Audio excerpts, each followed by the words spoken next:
सर्वप्रथम आप सभी को शुभ संध्या। कक्षा की शुरुआत करने की मैं घोषणा करता हूं। अभी हम कॉन्स्टिट्यूशन के भाग 2 में चल रहे हैं, जिसका नाम है संघ की कार्यपालिका, विधायिका और न्यायपालिका। और इस कड़ी में आप सभी ने संघ की कार्यपालिका का अध्ययन किया था, जिसमें राष्ट्रपति, उपराष्ट्रपति और शायद प्रधानमंत्री के पद को भी देखा था। और इस कड़ी में हमने अन्य बातों के साथ साथ ढेर सारे एक्ट्स को देखा। हमने कार्यप्रणाली को समझने की कोशिश की। और आज की क्लास का जो हिस्सा है वो विधायिका है। सबसे पहले चैप्टर का नाम लिख देंगे संघ की विधायिका।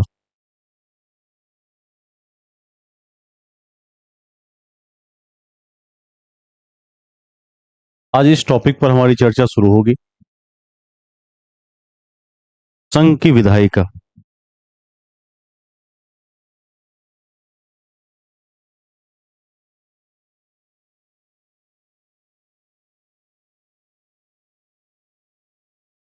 जब हम संविधान के प्रारूप के दृष्टिकोण से भारत को देखते हैं, तो हम पाते हैं कि जो भारत का पार्लियामेंट्री सिस्टम है, संसदीय प्रणाली है, उस प्रणाली को हम टेक्निकल लैंग्वेज में वेस्टमिनिस्टर मॉडल कहते हैं। इसको कभी नहीं भूलना है। एक एक को समझ लीजिए। जो हमारे देश की संसदीय प्रणाली है, उसको कहते हैं वेस्टमिनिस्टर मॉडल, जो पश्चिम देश से आया हुआ है।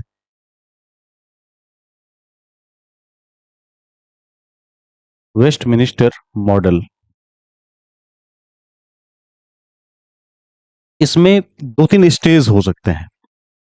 जैसे सबसे पहले स्टेज में क्या होता है, जनता अपने प्रतिनिधियों का चुनाव करती है, जैसे लोकसभा, या राज्य स्तर पर देखें तो विधानसभा। लोकसभा में क्या होता है, हम अपने क्षेत्र में एक एमपी को चुनते हैं, मेंबर ऑफ पार्लियामेंट को चुनते हैं। अगले चरण में क्या होता है, वह मेंबर ऑफ पार्लियामेंट हमारे लिए राष्ट्रपति को चुन सकता है, और आगे चलकर एक मंत्रिमंडल बन सकता है। मंत्रिमंडल सामूहिक रूप से लोकसभा के प्रति उत्तरदायी होती है। यह पॉइंट सबको याद हो गया होगा अब तक। जबकि व्यक्तिगत रूप से राष्ट्रपति के प्रति उत्तरदायी होती है। इसको भी ध्यान में रखेंगे। तो इस प्रकार का जो मॉडल है, इसे वेस्टमिनिस्टर का मॉडल कहा जाता है। पश्चिमी देश से, खास करके ब्रिटेन से प्रभावित मॉडल है। हमने इस कड़ी में पिछले क्लास में किचन कैबिनेट की बात भी की थी, जिसको छाया मंत्रिमंडल की अवधारणा भी कहते हैं। उसको भी याद रखेंगे। तो हम कह सकते हैं कि इसमें 3 तरह के स्टेज हो सकते हैं। अब जो अगला वर्ड है वो है संसद। कई बार चर्चा की कड़ी में हमने आपको बताया कि संसद बराबर होता है राष्ट्रपति प्लस लोकसभा प्लस राज्यसभा। इस तीनों को संयुक्त रूप से संसद कहा जा सकता है। और संसद को ही दूसरे शब्दों में विधायिका कहते हैं। यानी विधायिका ही क्या है, संसद है। इसको याद रखना है। संसद को ही विधायिका कहते हैं। और संसद में 3 चीजें आ जाएंगी, राष्ट्रपति आ जाएंगे, लोकसभा आ जाएगा और विधानसभा आ जाएगा। अब अनुच्छेद की बात की जाए तो एक अनुच्छेद है 79। इसमें संसद के गठन का प्रावधान है। अनुच्छेद 80 में है राज्यसभा।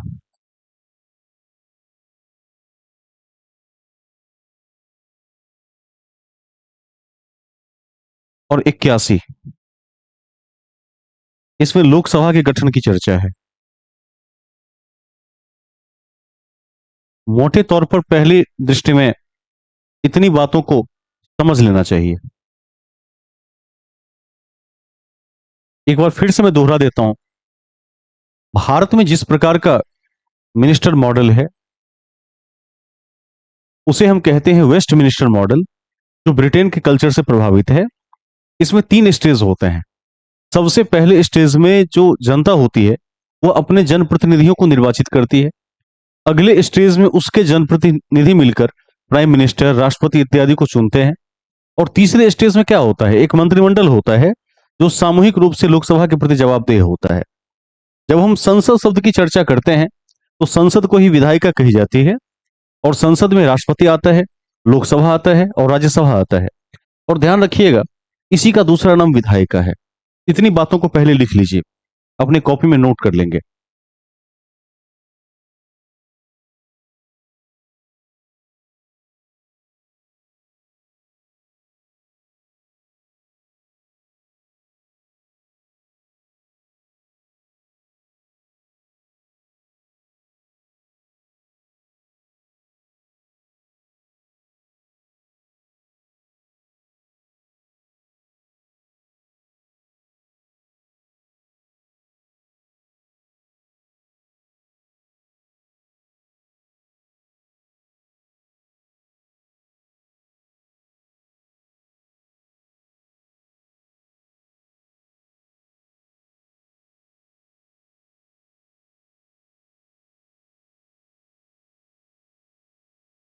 क्या सभी अभ्यर्थियों ने लिख लिया है? पेजी में इसको नोट डाउन कर लीजिए, 5-6 बातें हैं।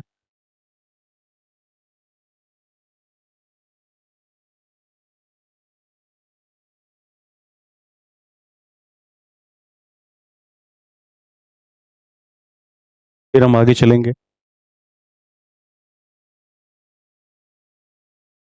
याद भी रखते हुए चलना है।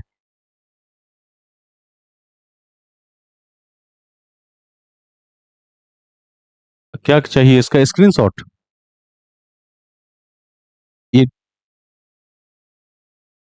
आप ट्राई करके देख लीजिए, आ जाए। वीडियो में तो आ ही जाएगा, प्रयास करके देख लिया जाए। ये दिख नहीं रहा है क्या? ठीक है, ले सकते हैं।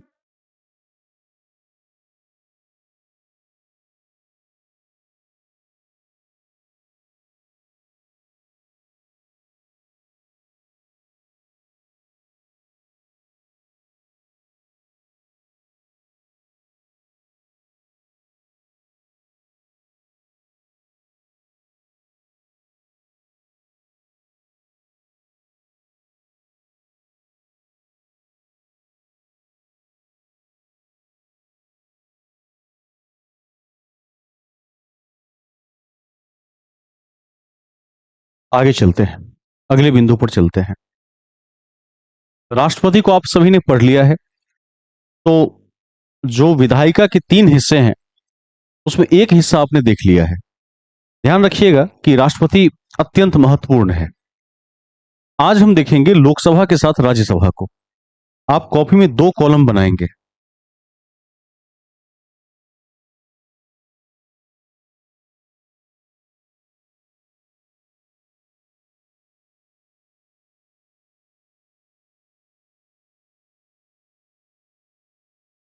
एक तरफ लिखेंगे लोकसभा, दूसरी और राज्यसभा। और ये 2-3 पेजों तक जाएगा क्योंकि अंतर बड़ा है।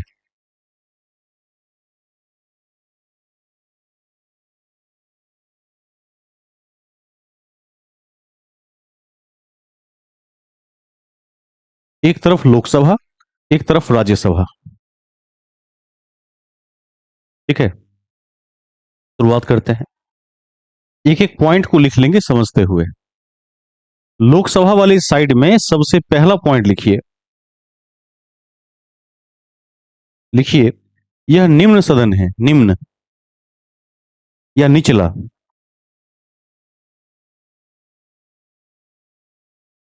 यह निम्न सदन है, कौमा, अस्थाई सदन है। यह निम्न सदन है, कौमा, अस्थाई सदन है, जिसे कभी भी भंग किया जा सकता है। जिसे कभी भी भंग किया जा सकता है। कभी भी भंग किया जा सकता है। जैसे कि हमने प्रीवियस क्लास में देखा कि प्रधानमंत्री यदि रिजाइन कर दें या पद छोड़ दें किसी कारण से, या मृत्यु हो जाए, तो कैबिनेट क्या होता है? भंग हो जाता है, मंत्रिमंडल भी भंग हो जाता है। और लोकसभा कितने साल में भंग होती है? 5 सालों में। ठीक है, 5 साल के पहले भी भंग हो सकता है। इसमें लिख दीजिए कार्यकाल लोकसभा में 5 वर्ष। कार्यकाल 5 वर्ष। अब चलते हैं राज्यसभा में। राज्यसभा में लिखिए, यह अस्थाई सदन है जिसे कभी भंग नहीं किया जा सकता। यह अस्थाई सदन है जिसे कभी भंग नहीं किया जा सकता।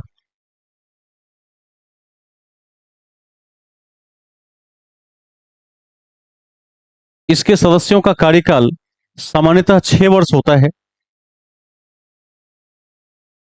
इसके सदस्यों का कार्यकाल सामान्यतः 6 वर्ष होता है। 6 वर्ष होता है। एवं एवं प्रत्येक 2 वर्ष पर एक तिहाई सदस्य प्रत्येक 2 वर्ष पर एक तिहाई सदस्य सेवानिवृत्त हो जाते हैं।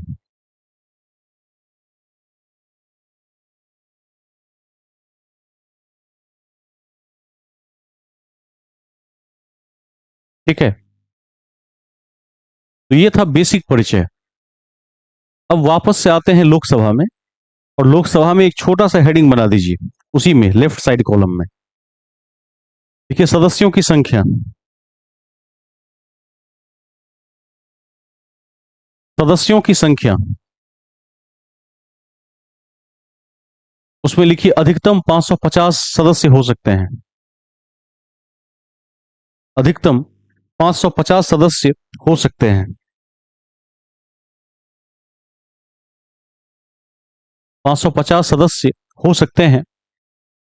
एवं वर्तमान में लोकसभा में 543 मेंबर्स हैं। 543 सदस्य हैं। 543 सदस्य हैं।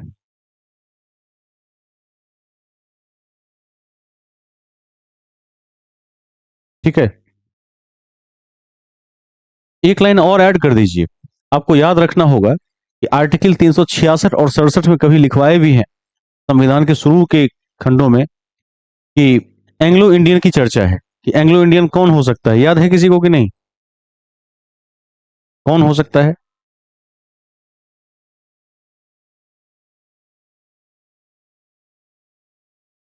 ठीक है, वेरी गुड। तो पहले 2 सीट एंग्लो इंडियन का था लोकसभा में, जिसको राष्ट्रपति सीधे मनोनीत कर सकते थे, लेकिन अब उसको समाप्त कर दिया गया है। तो इसको लिख दीजिए, मनोनयन की व्यवस्था को फिलहाल समाप्त कर दिया गया है।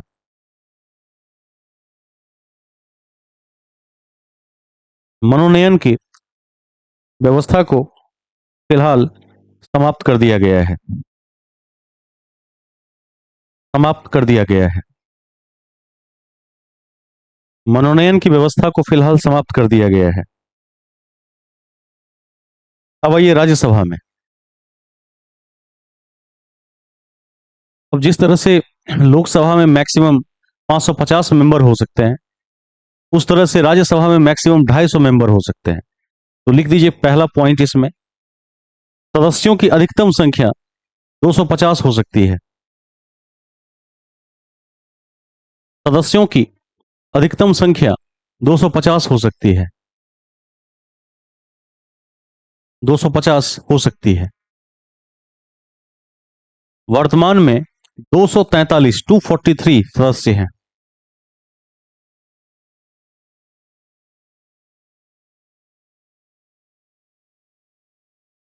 243 सदस्य हैं, जिसमें 12 सदस्य राष्ट्रपति के द्वारा 12 सदस्य राष्ट्रपति के द्वारा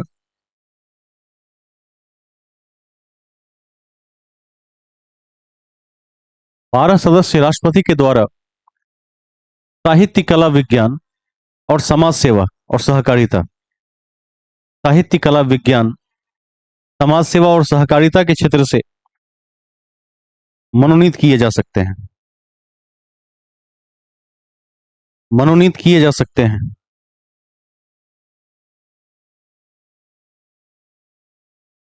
मनोनीत किए जा सकते हैं।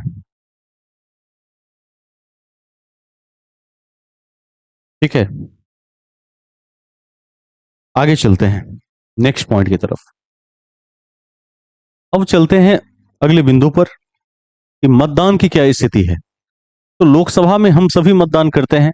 जब भी लोकसभा का चुनाव होता है तो हम सभी जो 18 वर्ष के ऊपर के, जिसको एडल्ट सफरेज कहते हैं, उसके अधीन जो भी नागरिक आते हैं वो मतदान करने की क्षमता रखते हैं। उनके पास वोटर आईडी कार्ड होना चाहिए। इसमें लेफ्ट साइड में लोकसभा में लिखिए, देखिए लोकसभा के सदस्यों का मतदान प्रत्यक्ष होता है।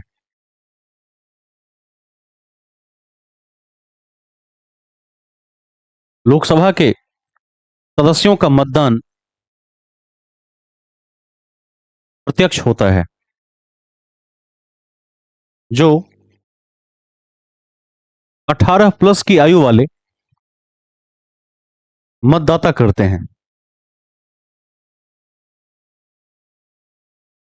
मतदाता करते हैं। कोई बताइए कि मतदान की जो आयु थी भारत में वो पहले कितनी थी? 21 वर्ष थी।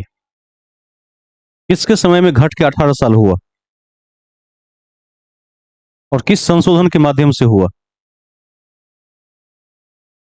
61वें संविधान संशोधन 1989 के आलोक में। ठीक है, इतना लिख दीजिए, पहले मतदान की आयु 21 वर्ष थी।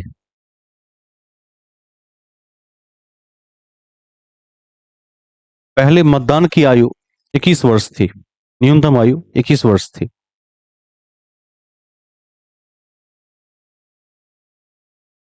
अब राइट साइड में आइए, देखिए राज्यसभा के सदस्यों का चुनाव, राज्यसभा के सदस्यों का चुनाव राज्यों के एमएलए, ब्रैकेट में विधायक, के द्वारा किया जाता है।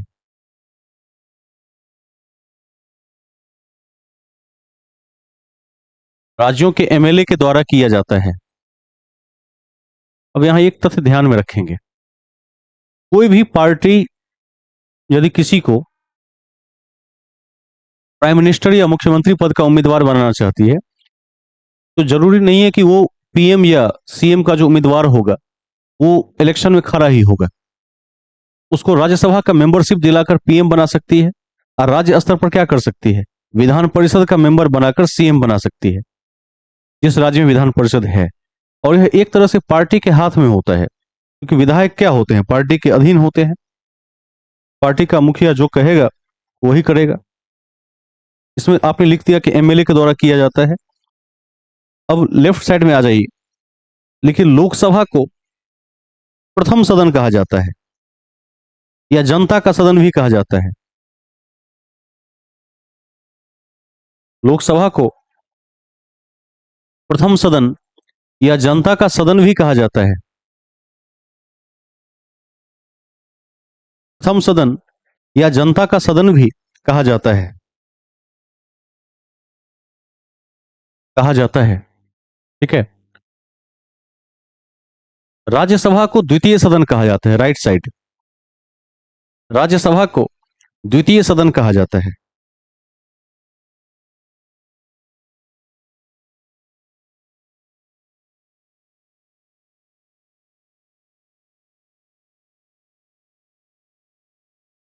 ठीक है, नेक्स्ट पॉइंट, लोकसभा के अध्यक्ष का चुनाव लोकसभा के सदस्य करते हैं। लोकसभा के अध्यक्ष का चुनाव, अध्यक्ष को अंग्रेजी में कहते हैं स्पीकर, इसको लिख सकते हैं कहीं पर। लोकसभा के अध्यक्ष का चुनाव लोकसभा के सदस्य करते हैं।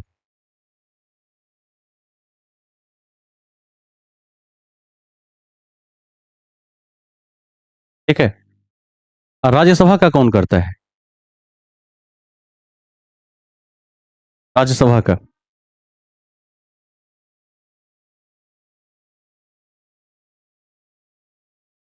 कोई भी?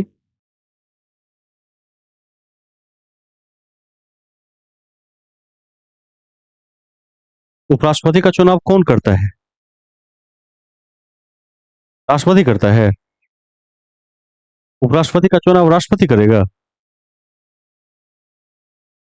उसके चुनाव में कौन कौन हिस्सा लेते हैं? दोनों सदनों के मेंबर। बता दिए थे, उपराष्ट्रपति राज्यसभा के पदेन अध्यक्ष होते हैं, लेकिन चुनाव तो होगा, तो चुनाव में दोनों सदनों के मेंबर भाग लेंगे। इसको हर हाल में याद रखना है। लिख दीजिए अगले पॉइंट में। लिखिए, राज्यसभा के पदेन सभापति उपराष्ट्रपति होते हैं। उपराष्ट्रपति होते हैं जिनका चुनाव दोनों सदनों के माध्यम से किया जाता है। दोनों सदनों के माध्यम से किया जाता है। किया जाता है। ठीक है, दोनों सदनों के माध्यम से किया जाता है।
आगे चलते हैं अगले पॉइंट में।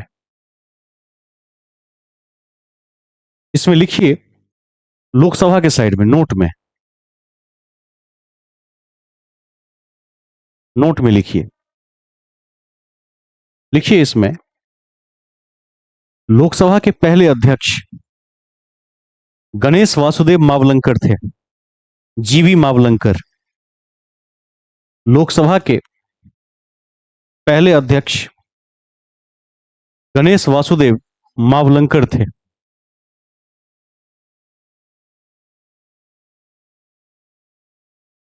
गणेश वासुदेव मावलंकर थे। इसको याद रखना है। अब लोकसभा की साइड में ही लिखिए योग्यता। योग्यता क्या होनी चाहिए मेंबर्स की? योग्यता इसमें लिखिए भारत का नागरिक हो।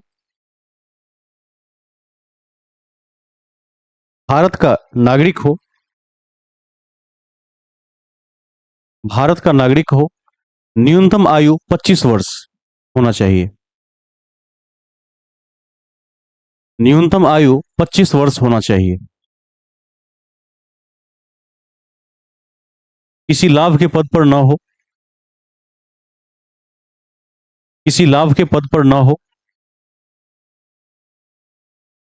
मानसिक रूप से विकृत या दिवालिया ना हो।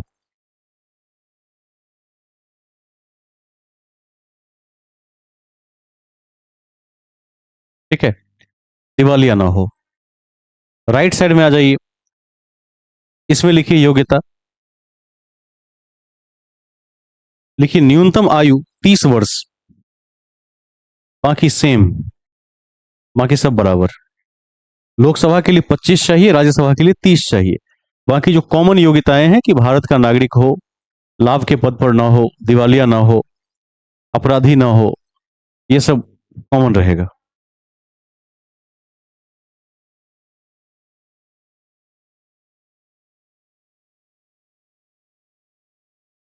एक अभ्यर्थी लिख रहे हैं कि due to electricity fault I will not join the classes.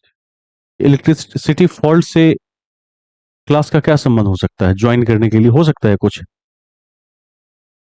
Class चलाने वाले के लिए जरूर बिजली चाहिए, लेकिन ज्वाइन करने वाले के लिए बिजली की कोई आवश्यकता है?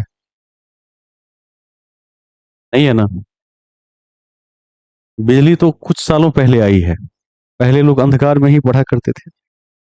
आगे चलते हैं। अरे 10 साल में बिजली इतनी उन्नत हुई है। पहले तो बच्चे बैठकर ऐसे अंधेरे में पढ़ा करते थे, लालटेन के माध्यम से। एक अभ्यर्थी ने लिखा है, मैं देख पा रहा हूँ। बताइए इसका क्या उत्तर दिया जाए। आगे चलते हैं। योग्यता क्लियर हो गई कि इधर लोकसभा में कितना है, 25 साल है। राज्यसभा के लिए 30 साल है। ठीक है। अब लिखिए सदस्यता की समाप्ति लोकसभा के साइड में।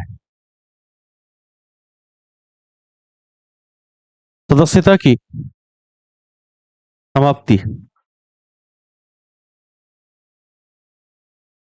समाप्ति। इसमें स्टार दे देकर लिख दीजिए, लोकसभा के साइड में शॉर्ट पॉइंट्स लिखवा देते हैं। जैसे किसी की लोकसभा की मेंबरशिप कैसे जा सकती है, तो एक तो कि भगवान उठा के ले जाए उसको तो जा सकती है, कि दुनिया छोड़ के चला जाए नहीं हो सकता है। तो पहला लिखिए मृत्यु होने पर। हंसना नहीं है। मृत्यु क्या है? शाश्वत सत्य है जीवन का। पहला लिखिए मृत्यु होने पर। ठीक है। दूसरा लिखिए सभापति को त्यागपत्र देने पर।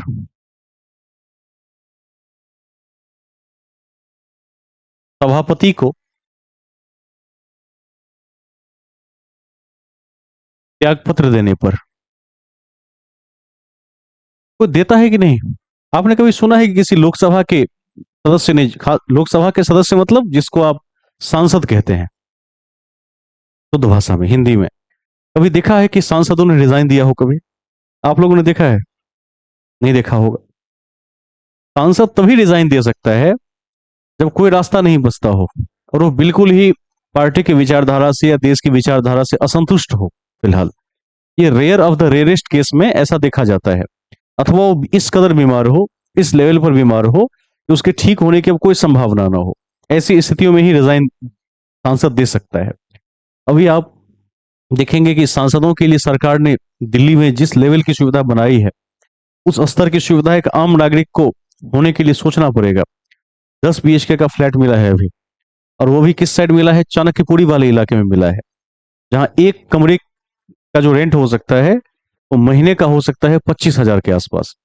इतना महंगा है। उसमें 10 BHK का रेंट कितना होगा? लगभग 25 लाख रुपए महीने के आसपास होगा। ठीक है। जिस तरह का बनाया है उसकी मैं बात कर रहा हूँ। सामान्य कमरे का मैंने 20-25 हजार बताया, वो सांसदों का है। 5 गाड़ियों की पार्किंग है। और सांसद को टेक्नोक्रेट बनाने के लिए क्या दिया गया है? iPhone 16 Max Pro। वो भी कौन सा? जो लेटेस्ट सबसे महंगा है। उससे ऊपर है ही नहीं, अभी लॉन्च ही नहीं हुआ है। इस तरह की सुविधा मिलती है। मुझे नहीं लगता है कि कोई भी सांसद स्वेच्छा से कभी रिजाइन देगा। अलग बात है कि सेवा काल में मृत्यु हो जाए, बीमार पड़ जाए, या कोई केस हो जाए जहां अपराधी साबित हो जाए, तो अलग बात है। एक और पॉइंट यहां आप ऐड कर सकते हैं। तीसरा लिख दीजिए निर्वाचन रद्द होने पर। निर्वाचन रद्द होने पर।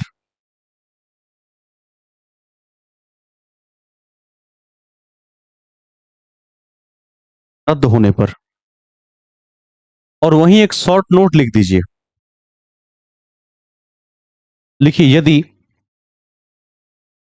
कोई व्यक्ति दल बदल कानून के दायरे में आ जाए, कोई व्यक्ति दल बदल कानून के दायरे में आ जाए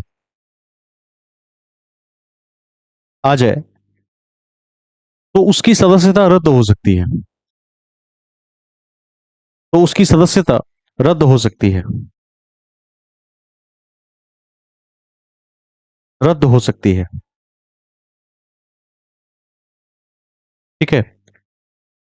अब राइट साइड में लिख दीजिए सेम एज, बराबर।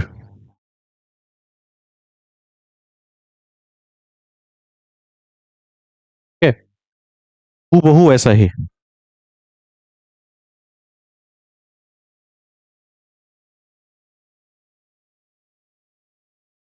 आगे चलेंगे।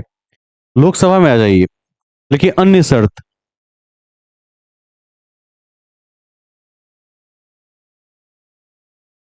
ऐसा हो सकता है कि एक व्यक्ति दो जगह से लोकसभा का चुनाव लड़े और निर्वाचित भी हो जाए। ऐसा हो सकता है, वैसे ये लीगल नहीं है। तो यदि कोई व्यक्ति ऐसा करता है कि दो जगहों से चुनाव जीत लेता है अपने नाम से, तो उस कंडीशन में उसे 14 दिन के भीतर किसी एक सीट से क्या करना होगा, त्याग पत्र देना पड़ेगा। इसको नोट में या अन्य शर्त में लिख दीजिए, अदर कंडीशन। देखिए, यदि कोई व्यक्ति लोकसभा की दो सीटों पर निर्वाचित हो जाए, यदि कोई व्यक्ति लोकसभा की दो सीटों पर निर्वाचित हो जाए, दो सीटों पर निर्वाचित हो जाए,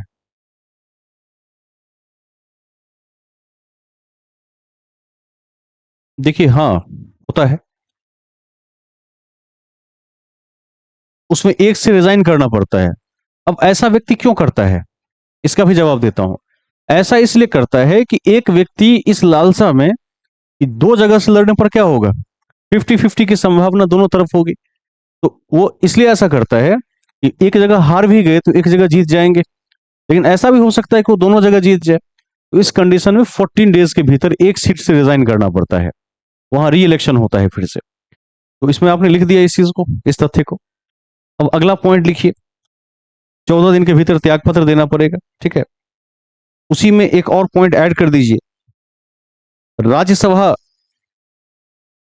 या राज्यसभा के साइड में लिख सकते हैं। देखिए, राज्यसभा में राज्यों के स्थान का आवंटन, ये लिखवा दिए हैं पहले। राज्यसभा में राज्यों के स्थान का आवंटन कहां पर है,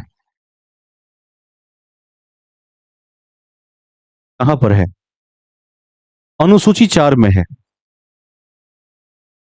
12 अनुसूचियां पढ़ाए थे। एक में संघ राज्य क्षेत्र की चर्चा है, दो में वेतन, तीन में शपथ, चार में राज्यसभा में राज्यों के स्थान का आवंटन।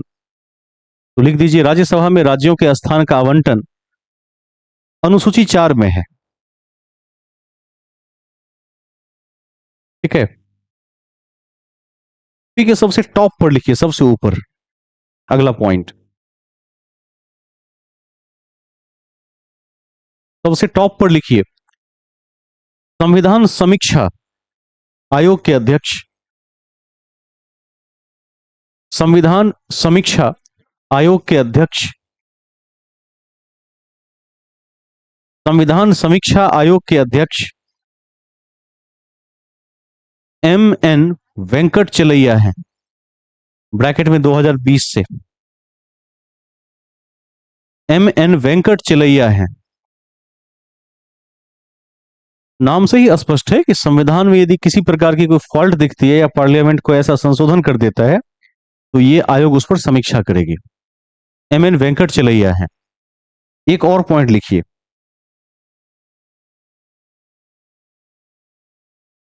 लिखिए लोकसभा या संसद के सदस्यता का,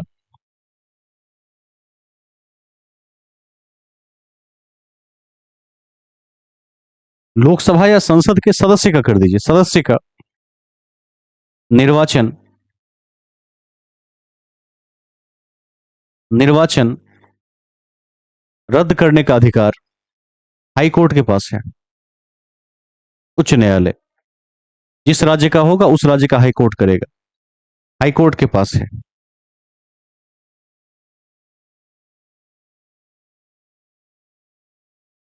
ठीक है। मान लीजिए बिहार से कोई खड़ा हुआ और उसके निर्वाचन को करना ही है अब किसी कारण से, तो बिहार का हाई कोर्ट कर लेगा। इस मामले में सुप्रीम कोर्ट नंबर 2 पर आएगा, बाद में देखेगा इसको, पहले संबंधित राज्य का हाई कोर्ट देखेगा। अब ऐसा भी हो सकता है कि एक व्यक्ति, जैसे दो लोकसभा की हमने बात की, ऐसा हो सकता है कि एक जगह लोकसभा से जीत जाए और एक जगह विधानसभा से जीत जाए, तो एक ही समय में एक व्यक्ति सांसद और विधायक दोनों नहीं हो सकता है।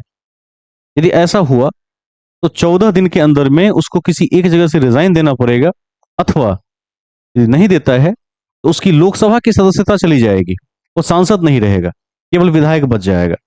इसको भी लिख दीजिए लोकसभा के साइड में। देखिए, कोई व्यक्ति यदि कोई व्यक्ति लोकसभा या विधानसभा दोनों जगह चुनाव जीत जाए। कोई व्यक्ति लोकसभा या विधानसभा दोनों जगह चुनाव जीत जाए, दोनों जगह चुनाव जीत जाए, तो ऐसी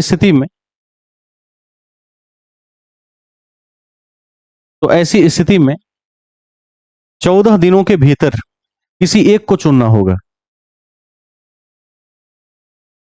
ऐसी स्थिति में 14 दिनों के भीतर किसी एक को चुनना होगा, किसी एक को चुनना होगा, अन्यथा अन्यथा लोकसभा की सदस्यता स्वतः रद्द हो जाएगी।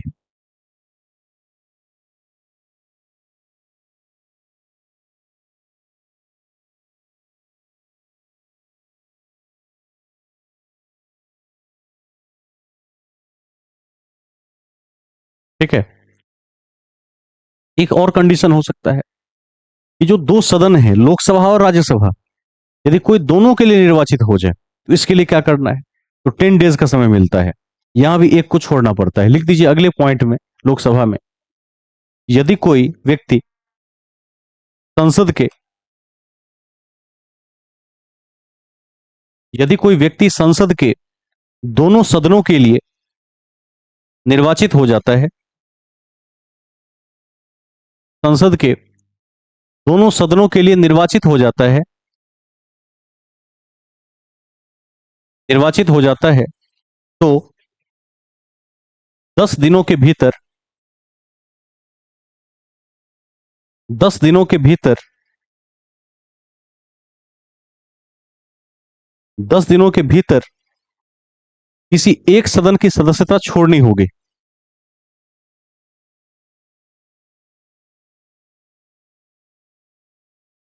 किसी एक सदन की सदस्यता छोड़नी होगी, अन्यथा पहले वाले सदन को अवैध माना जाएगा।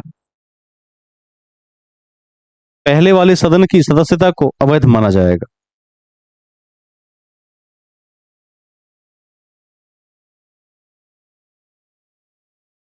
ठीक है। एक और पॉइंट लिख सकते हैं। तो ऐसा भी हो सकता है कि एक ही साथ दोनों सदनों का निर्वाचन हुआ हो, उसमें क्या होगा? तो इस पॉइंट में लिखिए, यदि एक ही समय में दोनों सदनों का निर्वाचन हुआ हो, यदि एक ही समय में दोनों सदनों का निर्वाचन हुआ हो, तो राज्यसभा का स्थान रिक्त होगा।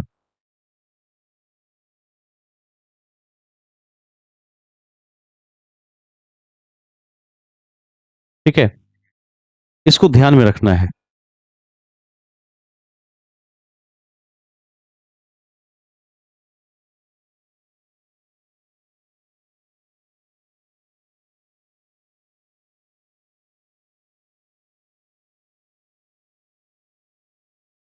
ये दो संशोधन आपके समक्ष हैं और दोनों का संबंध है दल बदल से। इसको याद रखना है। एक तो 52वां संशोधन है 1985, राजीव गांधी के समय हुआ था, और एक 91st है 2003। दोनों का संबंध किससे है? दल बदल कानून से है। इसको कहीं पर एडजस्ट कर लीजिए, वहीं पर किसी एक में लिख दीजिए।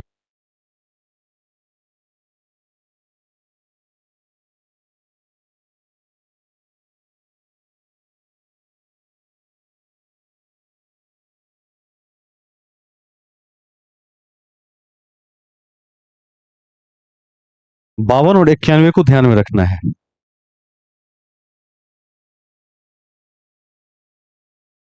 लोकसभा में आ जाइए वापस, फर्स्ट साइड में लेफ्ट। देखिए, यदि कोई सांसद ब्रैकेट में एमपी, यदि कोई सांसद अनुच्छेद 102 में वर्णित कोई सांसद अनुच्छेद 102 में वर्णित वर्णित अयोग्यता का शिकार हो जाए, अयोग्यता का शिकार हो जाए, तो उसकी सदस्यता जा सकती है।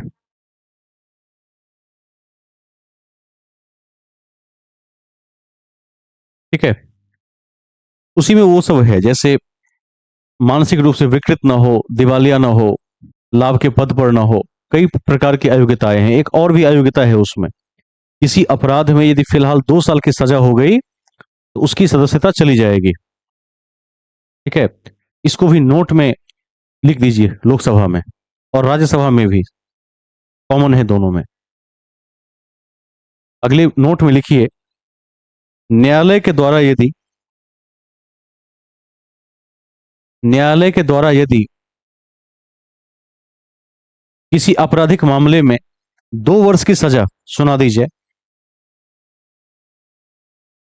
2 वर्ष की सजा सुना दी जाए, तो सदस्यता रद्द हो जाएगी।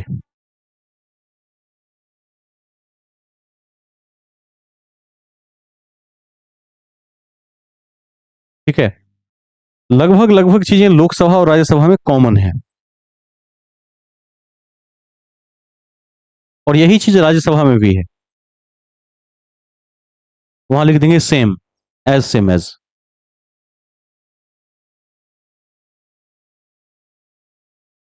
ठीक है। अब चलते हैं आगे। लोकसभा में एक शॉर्ट हेडिंग बनाइए, कार्य और शक्ति। कार्य और शक्ति।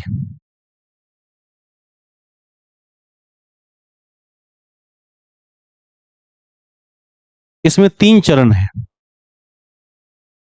इसमें 3 चरण है, लिख दीजिए। इसमें 3 चरण है।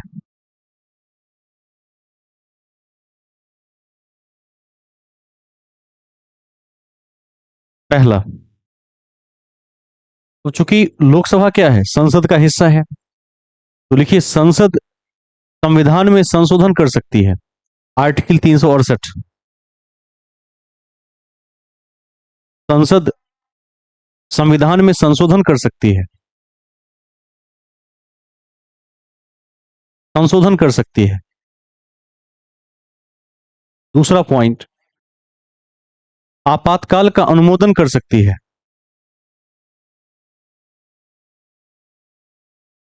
आपातकाल का अनुमोदन कर सकती है। अब इसमें अभी लोकसभा में है, तो जो सब काम संसद करेगा उसमें लोकसभा हिस्सा लेगा ही लेगा। तीसरा पॉइंट, थर्ड, राष्ट्रपति और उपराष्ट्रपति के चुनाव में भाग लेती है लोकसभा। राष्ट्रपति और उपराष्ट्रपति के चुनाव में भाग लेती है। भाग लेती है। अब राइट साइड में सेम लिख दीजिए, तीनों पॉइंट बराबर राज्यसभा में।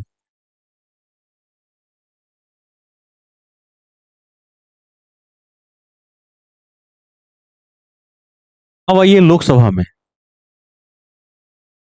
स्टार देकर लिखिए अविश्वास प्रस्ताव। अविश्वास प्रस्ताव लिखिए लोकसभा में पारित। लोकसभा में पारित।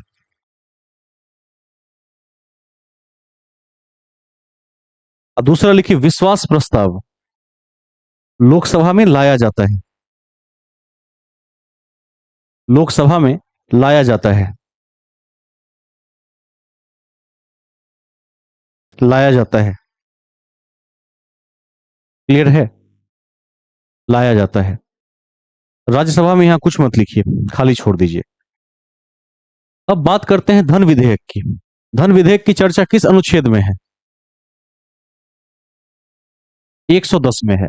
और वित्त विधेयक की चर्चा किस में है? वित्त आयोग है उसमें, 117 में है। 117 में है, याद रखेंगे। 280 में वित्त आयोग की चर्चा है। विधेयक अलग है, आयोग अलग है, वो एक संस्था है, इसको नहीं भूलेंगे। लेफ्ट साइड में लोकसभा में लिखिए, लिखिए धन विधेयक पर लोकसभा सर्वोपरि है। धन विधेयक पर लोकसभा सर्वोपरि है, सबसे ऊपर है।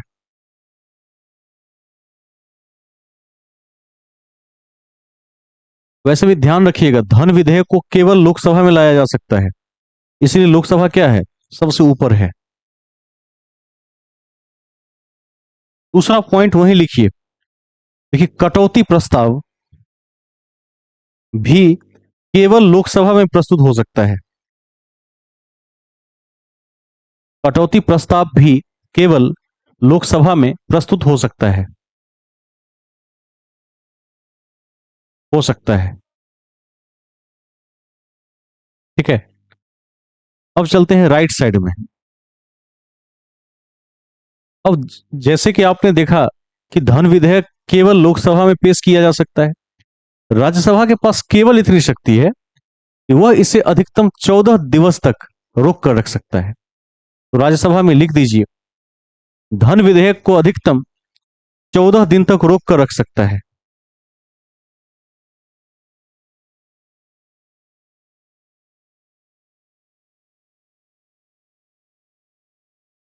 ठीक है, क्लियर है। धन विधेयक को राज्यसभा अधिकतम 14 डेज तक लिख कर रख सकता है। अब बात करते हैं कटौती प्रस्ताव की। तो कटौती प्रस्ताव के मामले में राज्यसभा के पास विशिष्ट शक्तियां हैं। जहां आपने कटौती प्रस्ताव लोकसभा में लिखा है, उसके ठीक सामने लिखने की कोशिश करें, अच्छा रहेगा, या तीर का चिन्ह देके मिला दें। लिखिए, कटौती प्रस्ताव के मामले में राज्यसभा अधिक शक्तिशाली है।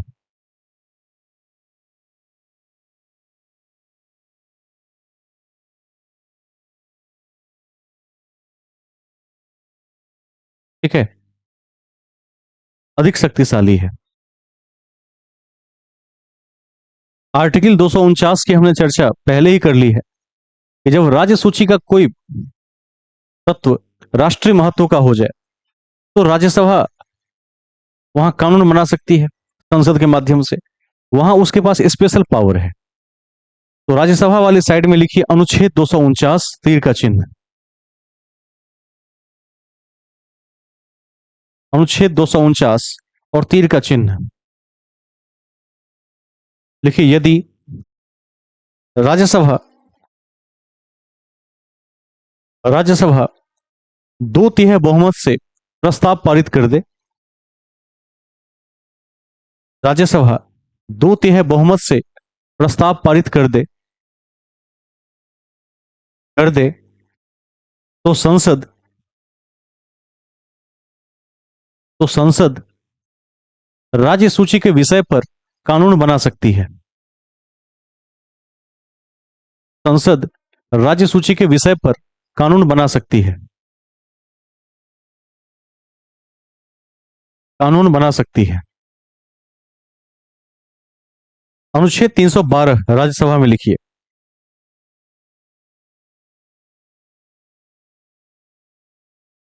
देखिए कितनी शक्तियां हैं राज्यसभा के पास यूपीएससी के मामले में। आर्टिकल 312 कहता है कि यदि राज्यसभा 2/3 बहुमत से अकेले प्रस्ताव को पारित कर दे, लोकसभा को टच भी करने की आवश्यकता नहीं है, तो एक नए लोक सेवा आयोग का गठन भी कर सकता है। ठीक है, इसमें वही लिखिए 312 तीर का चिन्ह। देखिए, यदि राज्यसभा 2/3 बहुमत से प्रस्ताव पारित कर दे, राज्यसभा 2/3 बहुमत से प्रस्ताव पारित कर दे तो संसद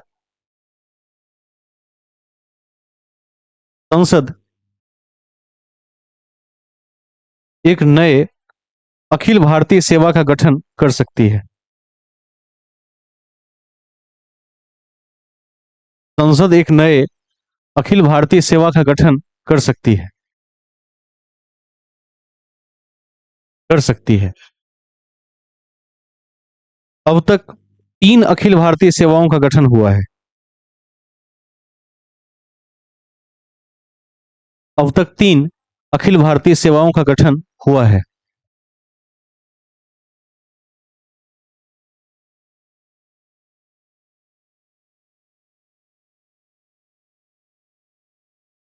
आईएएस, आईपीएस और आईएफएस। 3 सेवाएं हैं जो अखिल भारतीय सेवाएं हैं, ऑल इंडिया सर्विस है, गठन हुआ है। राज्यसभा में लास्ट पॉइंट, उपराष्ट्रपति को हटाने का प्रस्ताव केवल राज्यसभा के पास है। उपराष्ट्रपति को हटाने का प्रस्ताव केवल राज्यसभा के पास है। ठीक है, इतनी बातें यदि आप याद रख लेते हैं तो लोकसभा और राज्यसभा के मामले में आपकी कंसेप्ट क्लैरिटी बनी रहेगी। विशेष बातें कहां कहां पर थी आज? तो विशेष बातें थी सदस्य कौन बन सकता है, 25 साल, 30 साल। दूसरी विशेष बात थी धन विधेयक को लेकर कि लोकसभा सर्वोपरि है। कटौती प्रस्ताव में राज्यसभा सर्वोपरि है। राज्य सूची में कानून बनाने में राज्यसभा सर्वोपरि है। अखिल भारतीय सेवा में राज्यसभा सर्वोपरि है। ठीक है, उसके बाद उपराष्ट्रपति को हटाने में राज्यसभा सर्वोपरि है। राज्यसभा एमएलए मिलकर चुनेंगे अपने अपने राज्यों से। लोकसभा को जनता सीधे चुनेगी। पूरा सिस्टम वेस्ट मिनिस्टर मॉडल कहलाता है, जिसके 3 लेयर्स हैं। पहला जनता के द्वारा प्रतिनिधि का चुनाव, दूसरा प्रतिनिधि के द्वारा प्रतिनिधि का चुनाव, और तीसरा लोकसभा सामूहिक सामूहिक रूप से क्या है, ये मंत्रिमंडल क्या है, सामूहिक रूप से लोकसभा के प्रति उत्तरदायी है। इतनी बातों को जरूर ध्यान में रखिए। आर्टिकल 280 को मत भूलिए, 110 को मत भूलिए, 117 को याद रखिए। 2 संविधान संशोधन जो 52 और 91 है, दल बदल से जुड़ा हुआ, इसको आप याद रख सकते हैं। परीक्षा के दृष्टिकोण से अत्यंत महत्वपूर्ण है। 61वां संविधान संशोधन 1989, 21 साल वाला ध्यान रखिए, जो राजीव गांधी के टाइम में हुआ था। तो ये सब आपके लिए काफी महत्वपूर्ण बिंदु रहेंगे आज के लिए। अब लिखिए अन्य बातें, 1-2 बातें वहां भी लिख लीजिए।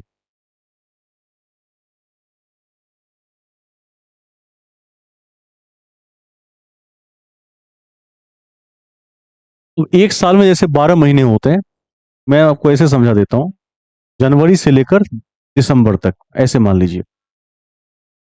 अब 12 महीने में यदि 6 माह पर एक मीटिंग हो तो मैक्सिमम कितनी मीटिंग हो सकती है? 6 महीना पर यदि एक बैठक हो तो मैक्सिमम नंबर ऑफ मीटिंग्स कितने होंगे? 2 होंगे या 3 होंगे? 3 हो सकते हैं। एक तो 1 जनवरी को हो गया मान लेते हैं, या जनवरी में हो गया, दूसरा जून में हो गया, और तीसरा दिसंबर में हो गया। सब में 6-6 महीने का गैप है। इसी सिद्धांत पर बैठक काम करता है। इसको अन्य बातों का पहला पॉइंट बनाइए और लिखिए, लोकसभा में 2 सत्रों के बीच, लोकसभा में 2 सत्रों के बीच अधिकतम 6 माह का अंतर हो सकता है। लोकसभा में 2 सत्रों के बीच कम से कम 6 माह का अंतर हो सकता है। 6 माह का अंतर हो सकता है, हो सकता है। एवं कम से कम प्रत्येक वर्ष में 2 सत्र होना आवश्यक है। कम से कम प्रत्येक वर्ष में 2 सत्र का होना आवश्यक है। 2 सत्र का होना आवश्यक है। ठीक है, ध्यान रखिएगा, अंतर अधिकतम 6 माह का है, कम से कम की कोई सीमा नहीं है। मैक्सिमम 6 माह में करना ही पड़ेगा बैठक, ये नियम है। और कम से कम 2 बैठक तो करना ही करना है, ये भी नियम है। अधिकतम कितने बैठक हो सकते हैं, उसकी कोई सीमा नहीं है। उसी में लिखिए, अधिकतम बैठक की कोई सीमा नहीं है, कोई सीमा नहीं है। ठीक है, नेक्स्ट पॉइंट, परंपरा के अनुसार, परंपरा के अनुसार, परंपरा के अनुसार भारत में संसद के 3 सत्र होते हैं। 3 सत्र होते हैं। पहला बजट सत्र, बजट सत्र। दूसरा मानसून सत्र, और तीसरा शीतकालीन सत्र। शीतकालीन सत्र, बजट सत्र, मानसून सत्र और शीतकालीन सत्र।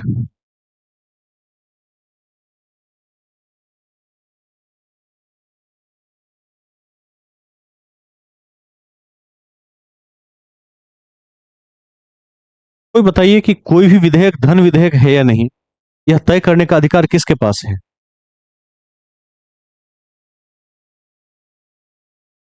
किसके पास है? लोकसभा के अध्यक्ष के पास है। Very good. लिख दीजिए, कोई विधेयक धन विधेयक है अथवा नहीं, कोई विधेयक धन विधेयक है अथवा नहीं, इस पर अंतिम निर्णय लोकसभा के स्पीकर का होता है या लोकसभा के अध्यक्ष का होता है।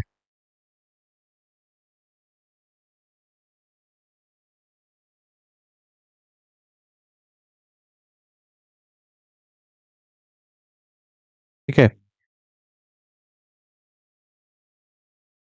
अभी हम अन्य बातों में हैं, कुछ विशेष बातों को आज लिख कर ही जाएंगे और अगले क्लास में अन्य बातों के बाद जो संसद के सत्र होते हैं, 3 सत्र अभी मैंने लिखवाया है। कौन कौन सा सत्र है? बजट, दूसरा है मानसून और तीसरा है शीतकालीन। बजट, मानसून और शीतकालीन। बजट कब आता है? फरवरी के समय में, मार्च के समय में पारित होता है, पेश किया जाता है जब नया सत्र शुरू होता है अप्रैल में, उसके थोड़ा पहले यानी मार्च के लास्ट वीक में पेश करते हैं। उसके बाद कौन सा आता है? मानसून सत्र आता है। उसके बाद आता है जाड़े के समय में शीतकालीन सत्र, इसको याद रखना है। तो 3 सत्र की जो चर्चा हमने की उसको हम अगले क्लास से देखेंगे। अन्य बातों में 4-5 बातें आज और लिख के जाइए। लिखिए, महत्वपूर्ण अनुच्छेद, महत्वपूर्ण अनुच्छेद, अनुच्छेद। पहला में लिखिए अनुच्छेद 79, 79।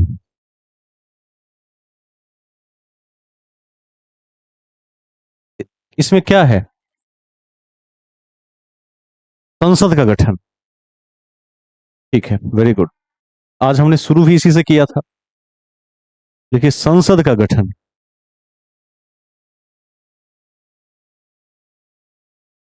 दूसरा 80, 80 में क्या है? राज्यसभा की संरचना। ठीक है, 80 राज्यसभा की संरचना। 81, इसमें क्या है? लोकसभा की संरचना, संरचना। 82, इसमें क्या है? इसमें है प्रत्येक जनगणना के बाद सीटों का समायोजन। अभी जो सीटें हैं वो किस वर्ष की जनगणना के आधार पर है? 1971। वेरी गुड, 1971 के बेस पर है। तो 82 में लिख दीजिए, प्रत्येक जनगणना के पश्चात पुनः समायोजन। प्रत्येक जनगणना के पश्चात पुनः समायोजन।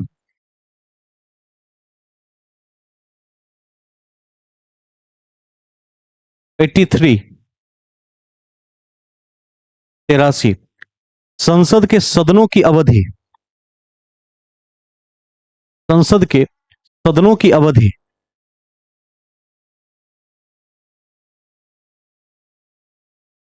89, 89, इसमें क्या है? इसमें लिख दीजिए, वेरी गुड, राज्यसभा के सभापति और उपसभापति। राज्यसभा के सभापति और उपसभापति। 93, 93 लोकसभा के अध्यक्ष और उपाध्यक्ष। 93 लोकसभा के अध्यक्ष और उपाध्यक्ष।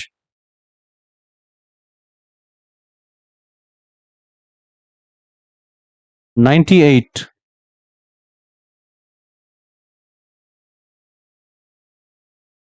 संसद का सचिवालय, संसद का सचिवालय, संसद का सचिवालय। 100, 100, 100। संसद में मतदान, संसद मत लिखिएगा, उसको काट के लिखिए सदनों में मतदान, सदनों में मतदान, रिक्तियों में कार्य करने की शक्ति और गणपूर्ति, रिक्तियों में कार्य करने की शक्ति और गणपूर्ति। गणपूर्ति को इंग्लिश में कहते हैं कोरम, कोरम को याद रखना है।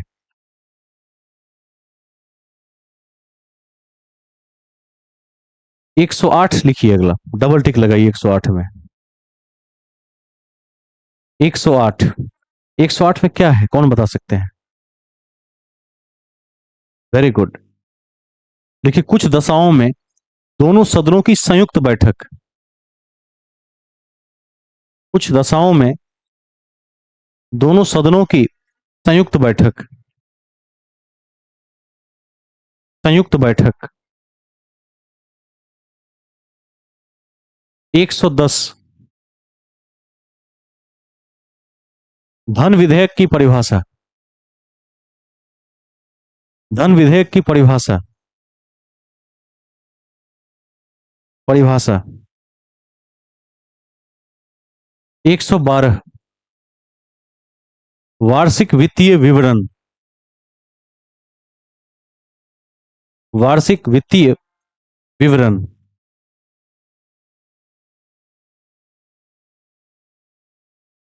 114,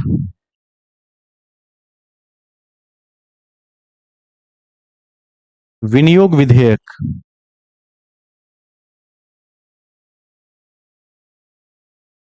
114, विनियोग विधेयक,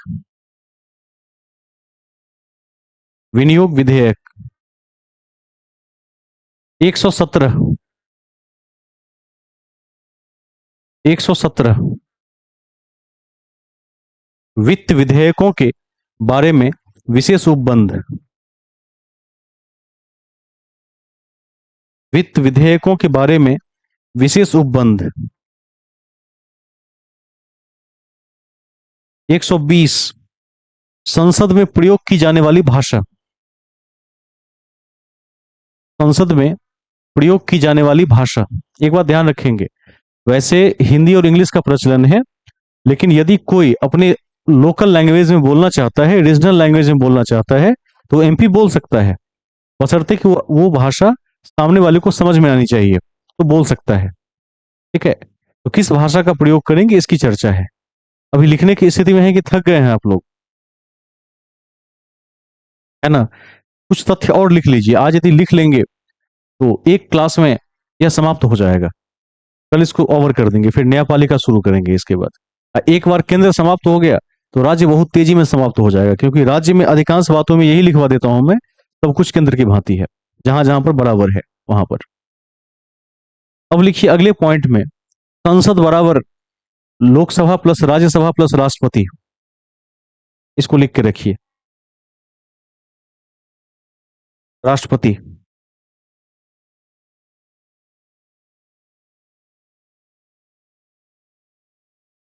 ध्यान रखना है एक चीज की, सदस्यों की संख्या आगे चलकर यदि बदलेगी, जैसे अभी मैक्सिमम कितने हैं लोकसभा में,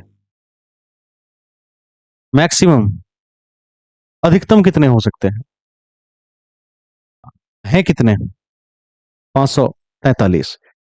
तो आगे चलकर जब भी इसमें कोई परिवर्तन होगा, उसको भी कॉपी में अपडेट करते हुए चलेंगे, क्योंकि अभी डेमोग्राफी सामने है और जनगणना को लेकर सरकार फिलहाल काफी बिंदुओं पर विचार कर रही है, उसका सर्कुलर भी आ चुका है, लेकिन वहां पर कुछ विशेष चीजों को देखते हुए मुझे लगता है कि 1 साल और लगेगा शुरू करने में, उसके बाद अपडेट होगा, फिर आप लिख लेंगे उसको। फिलहाल 1 साल तक यही काम करेगा। इसमें एक पॉइंट लिखिए, अगला बिंदु देखिए, संसद के सदस्यों की संख्या को, संसद के सदस्यों की संख्या को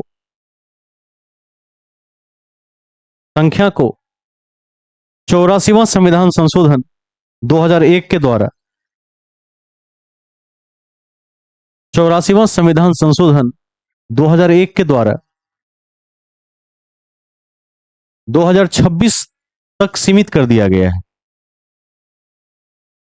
2026 तक सीमित कर दिया गया है, जिसका आधार 1971 की जनगणना है, जिसका आधार 1971 की जनगणना है, 1971 की जनगणना है।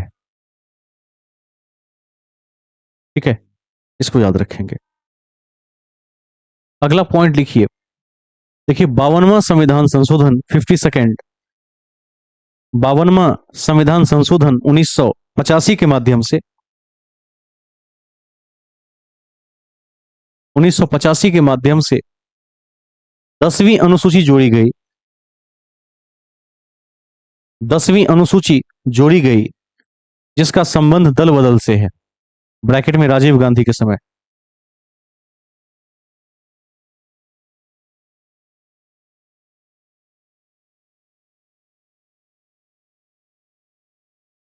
ठीक है, नेक्स्ट। अच्छा, एक और कौन सा अनुच्छेद है जिसका संबंध दल बदल से है? 52वें के बाद और कौन सा संशोधन है?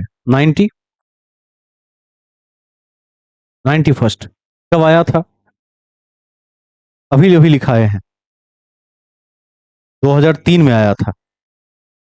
वो देख लीजिए दोबारा।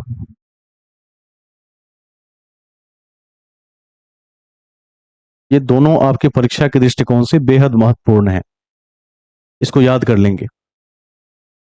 आगे चलेंगे नेक्स्ट पॉइंट में। देखिए, ऐसा विधेयक जो ना तो धन विधेयक हो, ऐसा विधेयक जो ना तो धन विधेयक हो, ना ही वित्त विधेयक, ना ही वित्त विधेयक, और ना ही संविधान संशोधन विधेयक, और ना ही संविधान संशोधन विधेयक, उसे साधारण विधेयक कहा जाता है।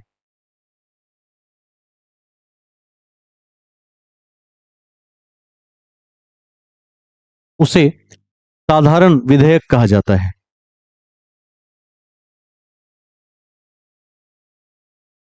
नेक्स्ट पॉइंट, देखिए संसद के संयुक्त बैठक में, संसद के संयुक्त बैठक में, बैठक के बाद में शब्द को काट दीजिए। देखिए, संसद के संयुक्त बैठक केवल केवल साधारण और वित्त विधेयक के लिए बुलाई जा सकती है। संसद की संयुक्त बैठक केवल साधारण और वित्त विधेयक के लिए बुलाई जा सकती है, बुलाई जा सकती है, कॉमा, धन विधेयक या संविधान संशोधन विधेयक के लिए नहीं। धन विधेयक या संविधान संशोधन विधेयक के लिए नहीं। ठीक है, इसको याद रखना है। संयुक्त बैठक केवल 2 कंडीशन में बुला सकते हैं 108 के तहत। नेक्स्ट पॉइंट, अब कोई बताइए, 2 बार पढ़ाए हैं, उससे ज्यादा भी पढ़ाए होंगे, कि सबसे पहले भारतीय इतिहास में द्विसदनीय विधायिका, जो 2 सदन है, लोकसभा राज्यसभा का जो मॉडल है, इसको सबसे पहले किस एक्ट में लाया गया था? ये पढ़ा चुके हैं, 1919 के एक्ट में लाया गया था। याद है कि भूल गए? याद है? सबसे पहले तो इसको लिख दीजिए, वेरी वेरी इंपॉर्टेंट है, पूछा भी जाता है। अति महत्वपूर्ण है कि केंद्र में द्विसदनीय विधायिका की शुरुआत, केंद्र में द्विसदनीय विधायिका की शुरुआत, विधायिका की शुरुआत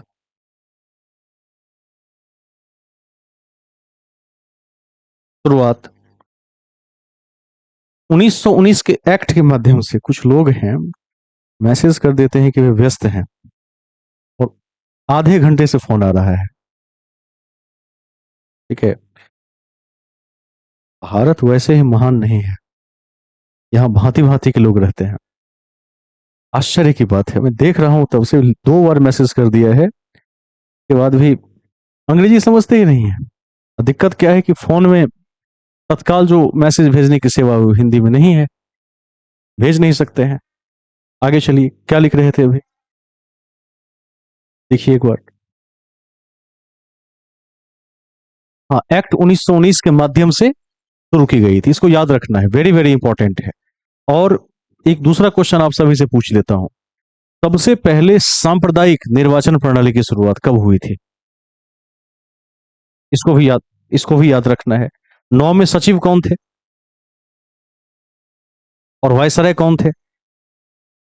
मिंटो थे। तो सचिव वायसराय के कॉम्बिनेशन को भी ध्यान में रखना है। तो है कुछ दूसरा वोट लगाना पड़ेगा इस पर। आगे चलिए,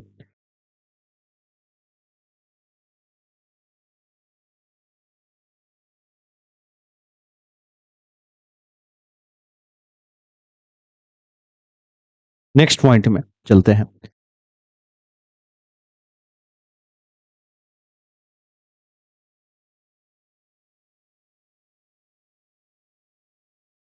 देखिए, राज्यसभा के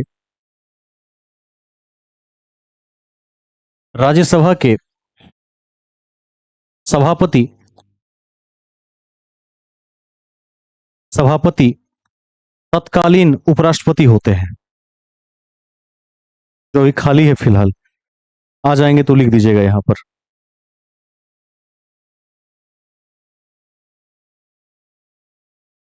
ठीक है, नेक्स्ट पॉइंट, धन विधेयक केवल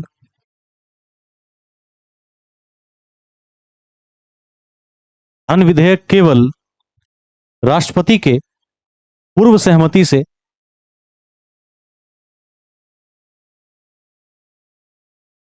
राष्ट्रपति के पूर्व सहमति से ही लोकसभा में पेश किया जा सकता है।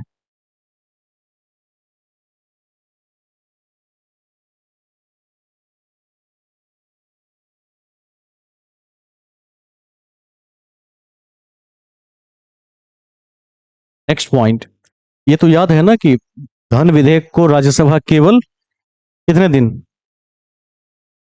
14 दिन तक रोक सकता है। बहुत लिमिटेड पावर्स हैं उसके पास। नेक्स्ट पॉइंट लिखिए, भारत की संचित निधि पर भारत की संचित निधि पर भारित व्यय जो खर्च आता है, भारत की संचित निधि पर भारित व्यय व्यय पर संसद में मतदान नहीं होता है।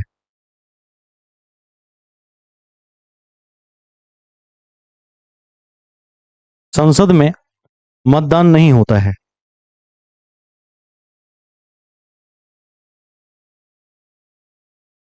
नेक्स्ट पॉइंट देखिए, भारत की संचित निधि से धन की निकासी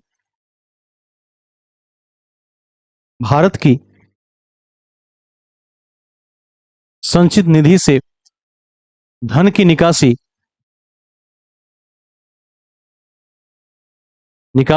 केवल केवल विनियोग विधेयक के माध्यम से की जा सकती है। केवल विनियोग विधेयक के माध्यम से की जा सकती है। किसी अन्य माध्यम से नहीं।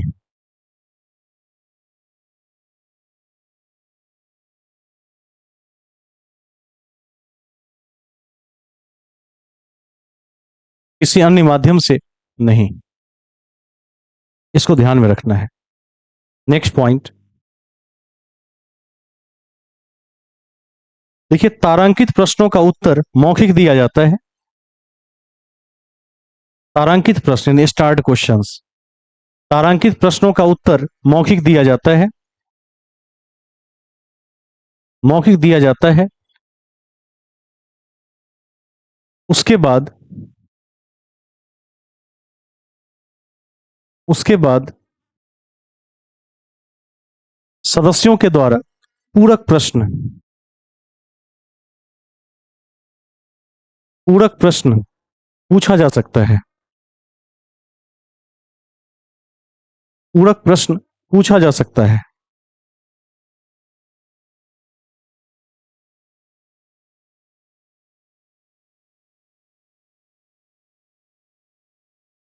देखिए, स्वतंत्र भारत की संसद के प्रथम अध्यक्ष,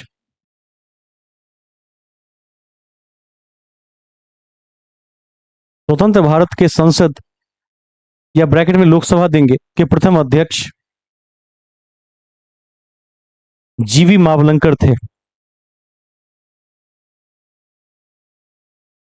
जीवी मावलंकर थे, जबकि वर्तमान में ओम बिरला हैं।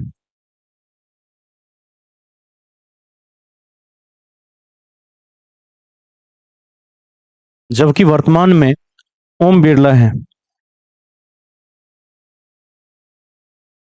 अगले क्लास में हम सत्र को देखेंगे।